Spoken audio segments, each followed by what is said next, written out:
I know y'all don't want to give yourselves a round of applause, because even though we think y'all deserve it, please welcome my man, Mr. Mel, out here for you guys. Give him a round of applause. What's going on, guys? So, thanks to Mr. Dan for introducing me. Again, my name is Melvin. Y'all can just call me Melvin, or Prince Infinite. That's my stage name. So, yeah, friends. So, I'm gonna tell you a little bit about myself and making the choices that I've made. I used to go to this school. I want to say out of the 4 years that I was here, I probably went to school here maybe 6 months in total. And the reason being was because I didn't know how to show up. To show up all around the world. I don't just speak in schools in my own city. I speak all over the country, all over the United States, all over the world. I'll be in Colombia. But that's because it took a long time for me to make the right choice, and I'm gonna break that down to you.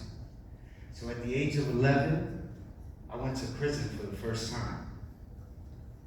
2.5 years. So when I made that choice to do something that I wasn't supposed to be doing, there were consequences to it. I went to Skillman, did 2.5 years there, came home, was home for about a year, went to Jamesburg, did another 1.5 years, came home, thought I was all right, and then I went to Epsom. These were all juvenile prisons here in the state of New Jersey, all because I made the wrong choice and because I didn't know how to show up. Because had I showed up in school and stayed off the block, probably wouldn't have happened. But I chose to be hanging out on the block that I grew up on. I grew up on 6th Street. So for those that know, it had a bad reputation. But for me, that was my school. And it was the worst school I could have ever went to. At the age of 18, even worse, I became the leader of the Latin Kings, worldwide gang, second largest in the world, actually. And as a leader of the Latin Kings, at 18, I got sentenced to life in prison with 32.5-year mandatory minimum. I didn't kill nobody, no violent crime. I was a drug dealer. I was a gang member. Another bad choice. I was supposed to graduate that year from this school. Couldn't, because again, didn't show up. December of this year, I would have been eligible for my first eligibility of parole. But because of my belief on who I believe in now, of course, that was changed. Got a reduction in sentence, came home from prison after only having to serve 10 years. But I still didn't learn. I kept on doing the same thing over and over. So I spent a total of 30 years in the prison system.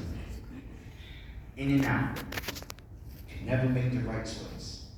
But one thing I always reflected on, no matter how bad of a choice I made, would my life have been any different had I went to school, had I paid attention, had I utilized what these teachers, counselors, administrators are trying to do for you? If I had utilized that, would my life have changed?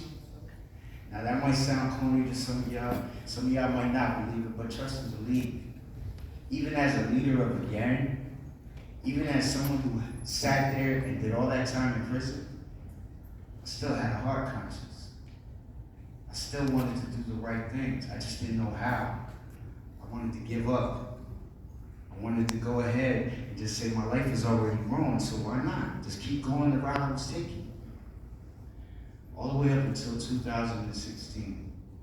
And I got sentenced to 12 years in prison, my last bid. Should be locked up right now. But somehow, some way, I was able to come home after only serving 10 months. Had to do the rest of my time out here on the streets. But I did it, and I got structured. I was offered a program, an intense supervised parole. This is from a guy who, like I said, led gangs, never listened to anybody.